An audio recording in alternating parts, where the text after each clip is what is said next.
और दोस्तों, अपनी जो राजस्थान हिस्ट्री में मेवाड़ सीरीज चल रही है उसमें हमने पिछले वीडियो के अंदर महाराणा उदय सिंह तक पढ़ा था। ठीक है, आज का जो हमारा टॉपिक है वो मेवाड़ केसरी या मेवाड़ के गौरव विश्वविख्यात वीर शिरोमणि महाराणा प्रताप के बारे में है, जो आरपीएससी और आरएसएस भी के विभिन्न एग्जामों में यहाँ से एक न एक सवाल बनता है। हम जो आरपीएससी और आरएसएस का जो नया पैटर्न है, परीक्षा पैटर्न, उसके अनुसार पढ़ने वाले हैं।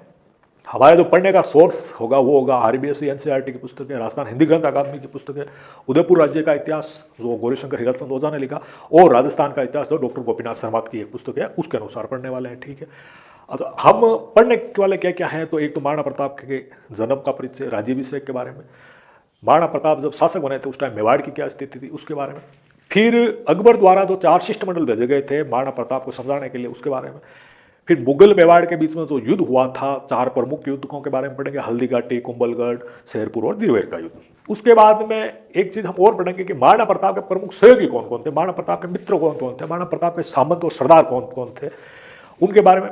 फिर हम पढ़ेंगे महाराणा प्रताप के काल में निर्माण कार्य दरबारी कौन कौन थे, महाराणा प्रताप के समय में साहित्य का क्या विकास हुआ, यानी उनका सांस्कृतिक काल पढ़ने वाले हैं। ठीक है, तो हमारा टॉपिक है महाराणा प्रताप।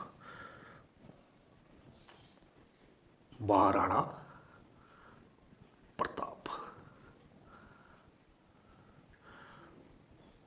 महाराणा प्रताप का जो काल है वो है 1572 से लेके 1597 ईस्वी तक, यानी कि 25 साल। इन्होंने 25 साल तक शासन किया था। ठीक है, तो सबसे पहले तो हम देख लेते हैं हम इनके बारे में क्या क्या पढ़ेंगे। तो एक तो पढ़ेंगे महाराणा प्रताप के जन्म, परिचय, और एक हम पढ़ेंगे महाराणा प्रताप के राज्याभिषेक के बारे में, राज्याभिषेक के बारे में। एक हम पढ़ेंगे महाराणा प्रताप के राज्याभिषेक के बाद में मेवाड़ की तत्कालीन स्थिति के बारे में, मेवाड़ की स्थिति के बारे में। ठीक है, और उसके बाद में हम एक पढ़ेंगे अकबर द्वारा भेजे गए 4 शिष्टमंडलों के बारे में, शिष्टमंडल। और एक हम पढ़ेंगे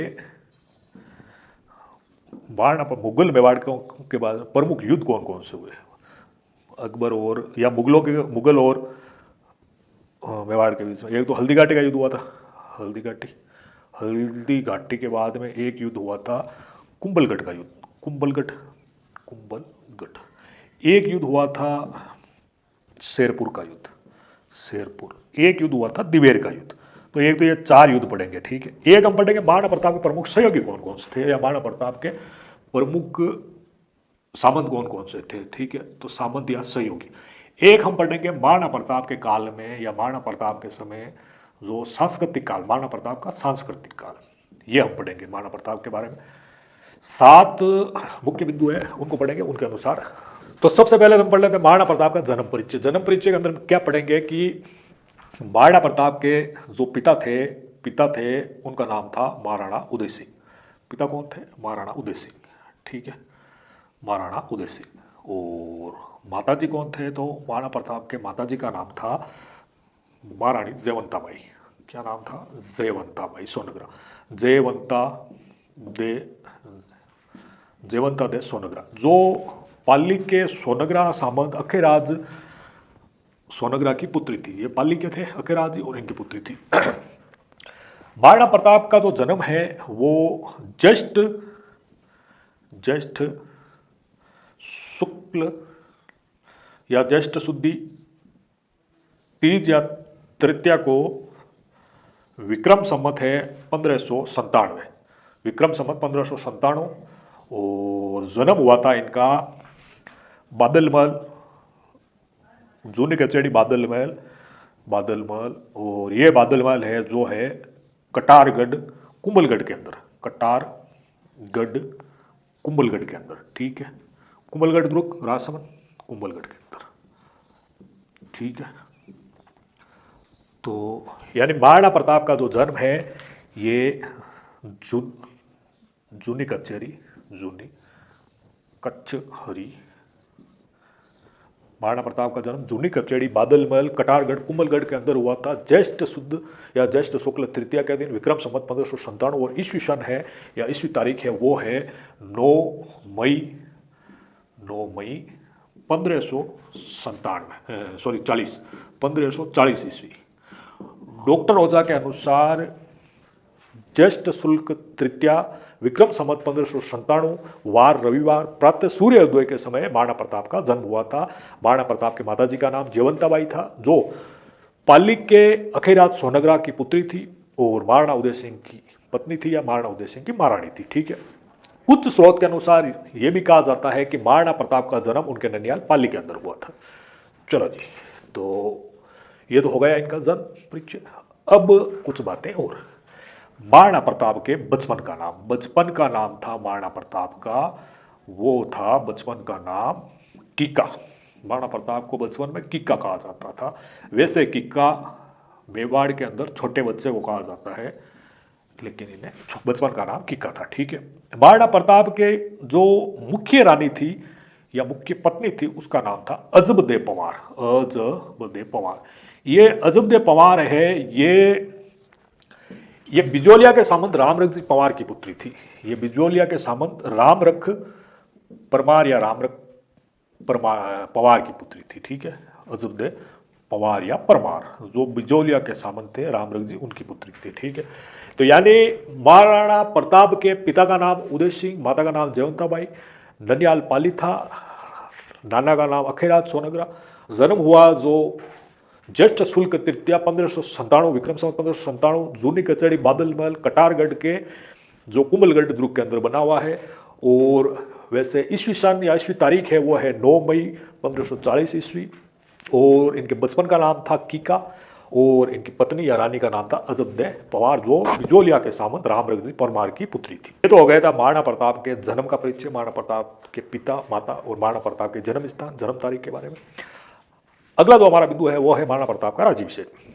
तो महाराणा प्रताप के पिता महाराणा उदय सिंह जिनकी मृत्यु 28 फरवरी 1572 होली के दिन गोगुंदा के अंदर हो गई थी। महाराणा उदय सिंह के 20 रानियां, 25 पुत्र और 20 पुत्रियां थी। ठीक है, और महाराणा जो प्रताप या कुंवर प्रताप थे वो महाराणा उदय सिंह के ज्येष्ठ पुत्र थे। ठीक है, लेकिन महाराणा उदय सिंह ने क्या किया, अपनी एक छोटी रानी धीर कंवर भाटी के प्रभाव से, या धीर कंवर भाटी थी जो महाराणा उदय सिंह की सनई रानी थी, ये वो इनसे प्रभावित होकर या उनके प्रभाव में आके अपने छोटे पुत्र जगमाल को क्या करते हैं, मेवाड़ का नेक्स्ट उत्तराधिकारी बना देते हैं। ठीक है, मृत्यु हो गई थी गोगुंदा के अंदर, तो उनका दाह संस्कार हो रहा था। तो परंपरा के अनुसार जो अगला महाराणा या शासक का उत्तराधिकारी होता है वो दाह संस्कार या अंत्येष्टि में भाग नहीं लेता है। तो दाह संस्कार हो रहा था तो ग्वालियर के शासक राजा रामसा तंवर ने जगमाल के छोटे भाई सगर से पूछा कि जगमाल कहाँ है, जगमाल दिखाई नहीं दे रहा है दाह संस्कार के अंदर। तो सगर जवाब देता है कि महाराणा जी या दिवंगत महाराणा जी ने मृत्यु से पहले मेवाड़ का जो उत्तराधिकारी है वो जगमाल भैया या जगमाल को घोषित करके गए हैं। और जब रामसा तंवर अन्य सामंतों से ये इस बात की चर्चा करते हैं तो सामंत यही कहते हैं कि महाराणा जी ने ये जो निर्णय लिया इसके बारे में हमें किसी को पता नहीं है, हमें किसी को जानकारी नहीं है। तो क्या होता है कि सलूम्बर का रावत कौन था, कृष्णदास चुंडावत। सलूम्बर का जो रावत था वो था कृष्णदास चुंडावत जो चुंडा जी का वंशज था और साईदास चुंडावत का पुत्र था, कृष्णदास जी चुंडावत। तो रामसा तंवर क्या करते हैं, कृष्णदास चुंडावत से इस बात का जिक्र करते हैं कि ठाट पाट भांजगढ़, यानी कि मेवाड़ का जो ठाट पाट है वो तो महाराणाओं के पास है चुंडा जी के समय से, लेकिन मेवाड़ की जो भांजगढ़ है, राज्य प्रबंध है, राज्य का जो कार्य होता है वो सलूम्बर के रावतों के पास में। दूसरा कि सलूम्बर के रावत के निर्णय के बगैर मेवाड़ का जो उत्तराधिकारी या शासक होता है उसकी घोषणा नहीं होती है। मेवाड़ का जो शासक बनाने की घोषणा है वो कृष्णदास जी चुंडावत के हाथ में है। तो रामसा तंवर इन्हें कहते हैं और इन्हें समझाते हैं कि जो महाराणा जी अपनी प्रिय रानी धीर कंवर के प्रभाव में आकर जगमाल को शासक बना के गए हैं, जगमाल में इतनी योग्यता नहीं है कि वो मेवाड़ की रक्षा कर सके, और वो भी उस समय जब मेवाड़ का प्रबल शत्रु अकबर जैसा शत्रु खड़ा है। और उसके लिए योग्य पुत्र या योग्य शासक है वो प्रताप ही रहेगा। और ये जो सामंत है वो निर्णय लेते हैं और दाह संस्कार के बाद में शुद्धिकरण के लिए स्नान करने के लिए जाते हैं। तो एक जगह होती है जिसका नाम था महादेव बावड़ी, ये गोगुंदा के अंदर है। तो महादेव बावड़ी में क्या होता है, महाराणा प्रताप का राज्याभिषेक कर दिया जाता है महादेव बावड़ी। ये महादेव बावड़ी कहाँ पे है, तो ये महादेव बावड़ी गोगुंदा के अंदर है और यहीं पे महाराणा इनका प्रताप का उदय सिंह के नेक्स्ट अगले उत्तराधिकारी के रूप में अभिषेक कर दिया जाता है। और अभिषेक किया जाता है वो किया जाता है 28 फरवरी 1572 ईस्वी को, यानी कि महाराणा प्रताप का जो राज्याभिषेक हुआ था वो हुआ था 28 फरवरी 1572 होली के दिन। ठीक है साहब। और जो तलवार बंदाई की रस्म थी या तलवार बंदाई का कार्य था वो कृष्णदास जी चुंडावत ने किया था, जो सलूमर के रावत थे और इनके पास में ये अधिकार भी था। ठीक है। उसके बाद में क्या होता है कि महाराणा प्रताप का राज्याभिषेक तो गोगुंदा के अंदर हो गया और ये गोगुंदा महादेव बावड़ी गोगुंदा के अंदर। फिर बाद में क्या होता है कि विधिवत जो राज्याभिषेक का कार्यक्रम होता है या उत्सव होता है वो यहाँ पे कुंभलगढ़ के अंदर मनाया जाता है। ठीक है। ये कहाँ मनाया जाता है, कुंभलगढ़ के अंदर। ये 1-2 मार्च को कुंभलगढ़ के अंदर महाराणा प्रताप के राज्याभिषेक का उत्सव मनाया जाता है। और इस उत्सव के अंदर मारवाड़ के शासक चंद्रसेन राठौड़ भी उपस्थित थे। एक बात तो यह है, दूसरा यह है कि जगमाल नाराज होके मेवाड़ छोड़ के वो अकबर के पास चला गया। ठीक है। तो ये जैसे मान लो जगमाल, ये जगमाल है, ये मेवाड़ छोड़ के अपने बड़े भैया महाराणा प्रताप से नाराज होके ये चला गया अकबर के पास में। अकबर क्या करता है, अकबर खुश होता है और खुश होने के बाद में इस जगमाल को जाजपुर की जागीर देता है। जज से जगमाल, जज से जाजपुर, इसको जाजपुर की जागीर दे देता है। जाजपुर भीलवाड़ा के अंदर है, यानी मेवाड़ के अंदर ही था। दूसरा क्या करता है कि इसको फिर सिरोही का आधा राज्य दे देता है। कौन, अकबर। सिरोही का आधा राज्य दे देता है। उस समय सिरोही का जो शासक था वो था सुल्तान देवड़ा। और 1583 के अंदर एक युद्ध होता है जिस युद्ध का नाम है दत्तानी का युद्ध। दत्तानी के युद्ध के अंदर ये जगमाल सुल्तान देवड़ा से लड़ता हुआ मारा जाता है, यानी जगमाल का खेल खत्म हो गया। ठीक है। तो जगमाल का खेल खत्म हो गया, ये हो गया बार खेल से। अब महाराणा प्रताप का जो राज्याभिषेक का उत्सव हुआ था वो कुंभलगढ़ के अंदर हुआ था। एक याद रखने योग्य बात है वो है कि मारवाड़ के शासक चंद्रसेन राठौड़ भी यहाँ पे उपस्थित थे। ठीक है। अगला हमारा जो बिंदु है वो है मेवाड़ की तत्कालीन स्थिति, यानी कि महाराणा प्रताप जब मेवाड़ के शासक बने तो मेवाड़ की उस समय स्थिति क्या थी। तो मेवाड़ का जो पूर्वी भाग था, यानी कि ये पूर्वी भाग, ये मेवाड़ है, ये मेवाड़ है, और मेवाड़ का जो पूर्वी भाग है वो ये हो जाएगा। और इसके अंदर क्या है कि जैसे एक तो चित्तौड़, ये मान लो यहाँ पे चित्तौड़ है, ये चित्तौड़, और ये इधर हो गया सापुरा, ये सापुरा, ये मान लो इधर हो गया रायला, ये रायला, और ये इधर हो गया जैसे बदनौर, ये बदनौर, और ये इधर हो गया जैसे मान लो जाजपुर। ये जो है जैसे मान लो कि बदनौर, जाजपुर, सापुरा, रायला, चित्तौड़गढ़ और मंडल, इस पे मुगलों का अधिकार था, यानी अकबर का अधिकार था। कि मेवाड़ का जो पूर्वी भाग है, जो उपजाऊ क्षेत्र है, उस पे मुगलों का अधिकार था। बदनौर, जाजपुर, सापुरा, रायला, मांडलगढ़ और चित्तौड़ पे। चित्तौड़ अकबर ने 1568 के अंदर जीत लिया था, जनवरी 1568 के अंदर। और अकबर ने अपने 2 व्यक्ति, एक तो अब्दुल मजीद और आसफ खां को यहाँ का चित्तौड़ का प्रशासक उसी टाइम नियुक्त कर दिया था। तो ये क्षेत्र है जो मुगलों के पास में। तो महाराणा प्रताप की जो जैसे राजधानी है वो है यहाँ पे कुंभलगढ़। ठीक है। ये है जो महाराणा प्रताप का कुंभलगढ़, ये जो क्षेत्र है। और इधर मान लो जैसे सिरोही है। ठीक है। ये जो सिरोही है ये महाराणा प्रताप का मित्र। ये इधर जैसे मान लो इडर है, इडर भी महाराणा प्रताप का मित्र राज्य है। ठीक है। यहाँ पे जैसे डूंगरपुर है और यहाँ पे बांसवाड़ा है, ये भी महाराणा प्रताप के मित्र थे। यहाँ पे जैसे मान लो प्रतापगढ़ है, तो ये भी महाराणा प्रताप के मित्र थे। ठीक है। इधर है जो गुजरात है और इधर है जो मालवा है। ठीक है। तो महाराणा प्रताप जब शासक बने थे तो जो मेवाड़ की आर्थिक स्थिति थी वो कमजोर थी, क्योंकि मेवाड़ के जो उपजाऊ क्षेत्र थे वो मुगलों के अधिकार में चले गए थे, और सैन्य स्थिति तो मेवाड़ का एक तो गुजरात के साथ बहादुर शाह के साथ में एक युद्ध हुआ था 1534-35 के अंदर, फिर बाद में जब चित्तौड़ का युद्ध हुआ था 1567-68 के अंदर अकबर के साथ में, तो मेवाड़ के जो प्रमुख वीर योद्धा या सामंत थे वो वहां पे काम आ गए थे। ठीक है, तो यानी कि मेवाड़ की आर्थिक और सैन्य स्थिति दोनों ही कमजोर थी उस समय जब महाराणा प्रताप मेवाड़ के शासक बने थे। ठीक है, और मेवाड़ के जो पड़ोसी राज्य थे, यहाँ पे जैसे मान लो कि पड़ोसी राज्य था जोधपुर, जोधपुर का उस समय शासक था वो था, वैसे तो चंद्रसेन था, लेकिन चंद्रसेन का बड़ा भाई मोटा राजा उदय सिंह है, वो अकबर का समर्थक था, उसने अकबर की अधीनता स्वीकार कर ली थी। तो एक तो ये है जो मेवाड़ का पड़ोसी, ये अकबर का समर्थक है। ठीक है, अकबर की अधीनता स्वीकार कर ली। इधर जो है, इधर है बीकानेर, ये जो बीकानेर है, बीकानेर का शासक कल्याणमल था, ये भी अपने दो पुत्र रायमल और पृथ्वीराज के साथ में अकबर की अधीनता स्वीकार कर ली थी इसने नागौर दरबार 1570 के अंदर। इधर जैसे मान लो ये जयपुर था, तो जयपुर भी ये अकबर के अधीन था, कछावा इनके अधीन ही थे। और इधर मान लो कि जैसलमेर है, ये जैसलमेर है, ये भी मेवाड़ इसके अकबर के अधीन था। यानी कि मेवाड़ के जो भी पड़ोसी हैं, जैसे जैसलमेर, जोधपुर, बीकानेर, जयपुर है, वो अकबर के अधीन है, यानी अकबर के समर्थक हो गए। और जो मेवाड़ के शासक हैं महाराणा प्रताप के मित्र सिर्फ एक तो सिरोही है, ईडर है, डूंगरपुर बांसवाड़ा है और प्रतापगढ़ है। और मेवाड़ की जो तत्कालीन स्थिति है वो आर्थिक स्थिति और सैन्य स्थिति दोनों ही कमजोर है। जो मेवाड़ की मुख्य राजधानी चित्तौड़गढ़ है वो मुगलों के अंडर में है या मुगलों का उस पर अधिकार है।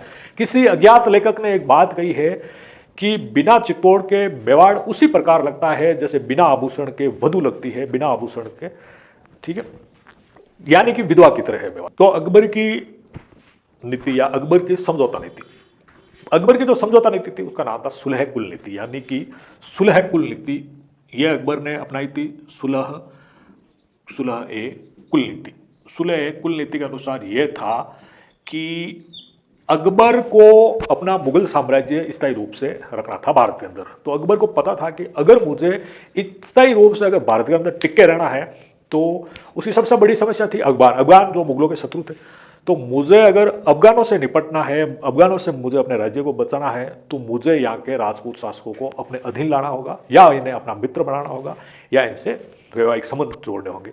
तो अकबर क्या करता है, एक सुलह कुल नीति के अनुसार क्या करता है, ये कूटनीति के अनुसार शासकों के पास में अपना एक शिष्टमंडल भेजता है जिसमें वो या तो उससे मित्रता कर लेते हैं या उसकी अधीनता स्वीकार कर लेते हैं। ठीक है, तो अकबर ने इसी सुलह कुल नीति के अनुसार राजस्थान के देशी शासकों से मित्रता या उन्हें अपने अधीन लेकर आया था नागौर दरबार 1570 के अंदर।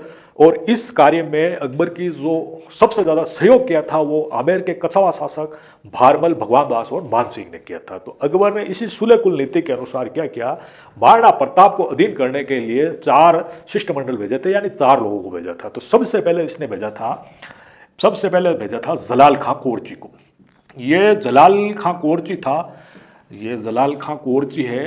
कोरची का अर्थ होता है अंगरक्षक या बॉडीगार्ड समझ लो। ये जो जलाल खां कोरची था ये अकबर का निजी अंगरक्षक था, यानी बॉडीगार्ड था। अकबर ने इसको भेजा था क्योंकि ये तो वाक्चातुर था, बोलने में थोड़ा ठीक था। दूसरा क्या है कि वो अकबर का निजी अंगरक्षक था, तो जिससे कि भाई महाराणा प्रताप पे प्रभाव पड़े कि ये अकबर की सारी बातें जानता है या अकबर को अच्छे से जानता है। ठीक है, तो ये जलाल खां जो कोरची है, ये कोरची मेवाड़ आता है सितंबर या नवंबर के अंदर। कुछ किताबों में नवंबर लिखा हुआ है, कुछ किताबों में सितंबर लिखा हुआ है। ये सितंबर या नवंबर के अंदर 1572 ईस्वी को ये आता है मेवाड़ महाराणा प्रताप के पास में। महाराणा जी है जो फरवरी के अंदर शासक बने थे, मार्च के अंदर उनका राज्याभिषेक का उत्सव हुआ था। और ये जो जलाल का कोरची है सितंबर या नवंबर 1572 के अंदर आता है, महाराणा प्रताप को बधाई देता है और कहता है कि महाराणा प्रताप को अपने बारे में बताता है कि मैं अकबर का निजी अंगरक्षक हूँ, मैं अकबर को अच्छे से जानता हूँ, अकबर के वित्त के बारे में जानता हूँ, अकबर की सेना के बारे में जानता हूँ। यानी कि ये अकबर की का बखान करता है कैसे भी करके जिससे महाराणा प्रताप प्रभावित हो। लेकिन महाराणा प्रताप स्वयं एक कूटनीतिज्ञ थे, वो खुद एक वीर योद्धा थे, वो अच्छे से जानते हैं। और क्या होता है कि ये जलाल खां है, ये फेल हो जाता है, इसकी योजना काम नहीं आती, ये असफल हो जाता है। तो अकबर क्या करता है, दूसरे नंबर पे मान सिंह को भेजता है। ये मान सिंह, कुंवर मान सिंह, ये आमेर का था और भगवान दास का बेटा था या भगवान दास का पुत्र था। तो इकबालनामा और अकबरनामा, इकबालनामा जो मोतीबीर खान ने लिखी, अकबरनामा है जो अबुल फजल ने लिखी, और अबुल फजल या नागौर का रहने वाला था। तो इन दो पुस्तकों के अनुसार जून जून 1573, जून 1573 के अंदर क्या हुआ कि ये मानसिंह है, ये कुंवर मानसिंह गुजरात गया था, गुजरात अभियान। तो इसको ये अकबर व्हाट्सएप पे मैसेज भेजता है कि कुंवर मानसिंह तो अब है ना, मतलब जब वापस आए तो मेवाड़ होके आना, यानी कि महाराणा प्रताप से मिल के आना उनको समझाने के लिए। तो मानसिंह क्या करता है, जैसे मान लो इधर गुजरात थे तो ये इधर से जैसे यहाँ डूंगरपुर हो गया, यहाँ सलूमपुर हो गया, और ये पहुंचता है उदयपुर। उदयपुर में ये हो गया उदय सागर झील। उदय सागर झील कहाँ है, उदय सागर झील है जो उदयपुर के अंदर। ये वहाँ पहुंचता है। पहुंचने के बाद में महाराणा प्रताप का पुत्र कुंवर अमर सिंह है जो इसके साथ में इसकी मेहमान नवाजी करता है यहाँ पे उदय सागर झील पे, ठीक है। और रात्रि के भोजन का आयोजन किया जाता है। तो रात्रि के भोजन का आयोजन किया जाता है तो ये मान सिंह कहता है अमर सिंह से कि महाराणा जी कहाँ है, महाराणा जी नहीं आए हैं। तो अमर सिंह जवाब देता है कि महाराणा जी यानी पापा की तबीयत सही नहीं है, उनके पेट दर्द हो रहा है, वो कल मारवाड़ी गट्टे की सब्जी खा ली उन्होंने, इसलिए उनको एसिडिटी हो गई है। तो मान सिंह क्रोधित हो जाता है इस बात को सुन के, और वो भोजन छोड़ के खड़ा होकर कहता है कि महाराणा जी को या आपके पिताजी को जो पेट दर्द हो रहा है, उस पेट दर्द का तुरंत तो मेरे पास है, मैं उनके पेट का इलाज करूंगा। तो अमर सिंह भी खड़ा हो जाता है। मतलब मान सिंह कुल मिला के युद्ध की चेतावनी देता है, और चेतावनी देते हुए कहता है कि मैं तो आप तुम लोगों का भला चाहता हूं, लेकिन तुम खुद इस नहीं समझ पा रहे हो, या आप खुद ही नहीं समझ पा रहे हो। अब आपको विनाश होगा, उससे कोई नहीं रोक सकता। वो अकबर के बारे में बताता है, उसकी इतनी बड़ी सेना है, इतने घोड़े गधे तोपें हैं। तो अमर सिंह एक बात कहता है कि अगर आप खुद के बल पे आओगे तो मालपुरा में हम आपका स्वागत सत्कार करेंगे, और अगर आप अपने फूफा के बल पे आओगे तो आप जहाँ मिलोगे वहीं हम आपका स्वागत सत्कार कर देंगे, हम आपको वहीं पर रगड़ देंगे। और ये क्या होता है, मान सिंह चला जाता है वापस अकबर के पास में, ये अकबर के पास चला जाता है। मतलब कुल मिला के मान सिंह भी असफल रह गया, ठीक है। अब कुछ बातें, डॉक्टर गौरीशंकर हीराचंद ओझा, कर्नल टोड और डॉक्टर आसरवदी लाल श्रीवास्तव, ये श्रीवास्तव जी, ओझा जी और कर्नल टोड तो कहते हैं कि ये जो मुलाकात है, ये जो भेंट है, ये हुई थी उदय सागर झील उदयपुर के अंदर, ठीक है। लेकिन अकबरनामा का लेखक अबुल फजल, जो बहुत बड़ा चापलूस था अकबर का, वो लिखता है कि ये जो भेंट है यू हुई थी गोगुंदा के अंदर, ठीक है। चलो जी, चलो ठीक। अब आगे एक तीसरे नंबर पे भेजता है अकबर भगवान दास कच्छावा को। भगवान दास कच्छावा या भगवान दास कच्छावा, भगवान दास कच्छावा को भेजता है। ये अमेरिका था, ये अमेरिका कच्छावा शासक था, और ये आता है सितंबर 1573 ईस्वी के अंदर। यह सितंबर 1573 ईस्वी के अंदर आता है महाराणा प्रताप के साथ। ये आने के बाद में महाराणा प्रताप को समझाने की कोशिश करता, बस महाराणा प्रताप से उम्र में बड़ा भी होता है, अकबर था, ये सॉरी मान सिंह था, वो महाराणा जी से छोटा था। तो उससे पहले दो बातें हो रहे कि जब ये मान सिंह आया था ना वहाँ पे उदय सागर झील में, तो रात्रि भोजन का आयोजन किया गया था, ये चला गया बिना खाने खाए, रूठ गए। तो जो भोजन था उसे उदय सागर झील में फेंकवा देते महाराणा, बर्तन थे उन्हें गंगा जल से धुलवाते हैं, वहाँ की जमीन थी उससे भी वापस शुद्ध किया जाता है। मतलब कुल मिला के ये कि आमेर के कच्छावा यानी इन्होंने मुसलमानों से रिश्ता जोड़ लिया था, तो ये शुद्ध नहीं है, अशुद्ध हो गए, हमारे साथ बैठने के योग्य नहीं है, ठीक है। ये कौन, महाराणा प्रताप की बात बताते हैं, और ये जो बातें हैं वो उदयपुर राज्य का इतिहास डॉक्टर गौरीशंकर हीराचंद ओझा की पुस्तक के अंदर लिखी हुई है, ठीक है। तो हम कहाँ थे, भगवान दास का। तो ये सितंबर 1573 में जाता है, और ये जाने के बाद में ये भी महाराणा प्रताप को समझाने की कोशिश करता है। तो महाराणा प्रताप इससे एक बात कहते हैं कि मेरे दादा महाराणा सांगा, तुम्हारे दादा पृथ्वीराज कच्छावा, और इसके दादा यानी अकबर के दादा बाबर, यानी कि मेरे दादा राणा सांगा इसके दादा बाबर से लड़े थे, तो तुम्हारे दादा मेरे दादा के झंडे के नीचे यानी मेरे दादा के अधिकार क्षेत्र में वो युद्ध करने के लिए गए थे। और तो अब आमेर वाले तुम्हारी शक्ति प्रबल है, तो हम मेवाड़ वाले तुम्हारे अंडर के अंदर या तुम्हारे झंडे के नीचे लड़ने के लिए तैयार है, हमारा दोनों का शत्रु एक ही है। तो भगवान दास को समझाते हैं, लेकिन भगवान दास समझता नहीं है। भगवान दास उल्टा महाराणा प्रताप को समझाने की कोशिश करता है। महाराणा प्रताप को कहता है कि मैं तो अकबर को अच्छे से जानता हूँ, वो मेरा रिश्तेदार है, या तो उसके पास में इतनी सेना या धन है कि आपकी पार पड़ेगी नहीं। तो भी अकबर को, महाराणा प्रताप को समझाने की कोशिश करता है, वो अकबर के बखान करता है, लेकिन महाराणा प्रताप एक नहीं सुनते, और वो भगवान दास की बात को भी टाल देते, और भगवान दास भी असफल होकर चला जाता है। उसके बाद में चौथे नंबर पे आता है भगवान दास के बाद में राजा टोडरमल। ये राजा टोडरमल था, ये राजा टोडरमल ये आया था दिसंबर के अंदर, ये दिसंबर 1573 के अंदर आया था, ठीक है, ये 1573 के अंदर आया था। ये जो राजा टोडरमल है ये इसका अकबर का वित्त मंत्री था, यानी वजीर अशरफ था, राजस्व मंत्री था। इसको वित्त मंत्री था तो अकबर के वित्त के बारे में, अकबर के खजाने के बारे में इसको अच्छे से पता था। दूसरी बात में ये होशियार भी था, समझदार भी था, वाक्चातुर था, एक अच्छा सेनापति था। ये टोडरमल वैसे सीतापुर, यूपी में सीतापुर जिले के लहरपुर गांव का रहने वाला था, हिंदू था, खत्री परिवार से आता था। लेकिन ये पहले शेरशाह सूरी के वहाँ नौकरी करता था, शेरशाह सूरी के बाद में अकबर के यहाँ नौकरी करने लग गया, अकबर के यहाँ, और अकबर का मनसबदार बन गया। 9 रत्नों में से एक था ये। इसने 10 साल ज़ाब्ती पद्धति जो राजस्व होती है वो इसने ही बनाई थी, किसने? राजा टोडरमल ने। और राजा टोडरमल क्या है कि दिसंबर 1573 के अंदर मेवाड़ आता है महाराणा प्रताप को समझाने के लिए चौथे शिष्टमंडल के रूप में। तो ये मेवाड़ महाराणा प्रताप इसका आदर सत्कार करते हैं, रखते हैं, इसको बुलाते हैं, खिलाते हैं, पिलाते हैं। तो यही वही कूटनीति से अकबर की सेना, अकबर ये कहता है कि मैं तो उसका सेना, इसका वित्त मंत्री हूँ, तो मुझे तो उसके राजकोष के बारे में अच्छे से पता है, आपकी बात पड़े कि नहीं। मेवाड़ एक छोटा राज्य है, उसका एक बड़ा राज्य है, जो भी है सारी बातें होती है वो करता है। लेकिन महाराणा प्रताप खुद एक वाक्चातुर थे, कूटनीतिज्ञ थे, वो इस बात को कुछ न कुछ कमी निकाल के इस समझौता दल को भी टाल देते हैं और टोडरमल को भी यहाँ से वापस पुनः भेज देते हैं, ठीक है। तो यानी कि ये भी फेल हो गया था। तो ये जो 4 दल आए थे उसका एक सूत्र है जिसका नाम है जमा बाटो। इस सूत्र का नाम है जमा ज मा भा टो, यानी कि ज से तो हो गया जलाल खां कोरची, मा से मान सिंह, भा से भगवंत दास और टो से टोडरमल। और ये कब आए थे? तो इसका है नजू सीधी। नजू सीधी का अर्थ होता है कि नवंबर, सितंबर या नवंबर, जून, सितंबर, दिसंबर। ये एक जलाल खां आया था 1572 के अंदर, और बाकी के ये जो तीनों लोग हैं ये आए थे 1573 ईस्वी के अंदर, ठीक है। तो ये हो गए अकबर के 4 शिष्टमंडल, चारों ही फेल हो गए। महाराणा प्रताप ने कुछ न कुछ कमियां निकाल के उनको वापस भेज दिया था। अब होगी युद्ध, युद्ध की तैयारियां करेंगे महाराणा प्रताप, फिर बाद में जो युद्ध है वो हम पढ़ेंगे अभी।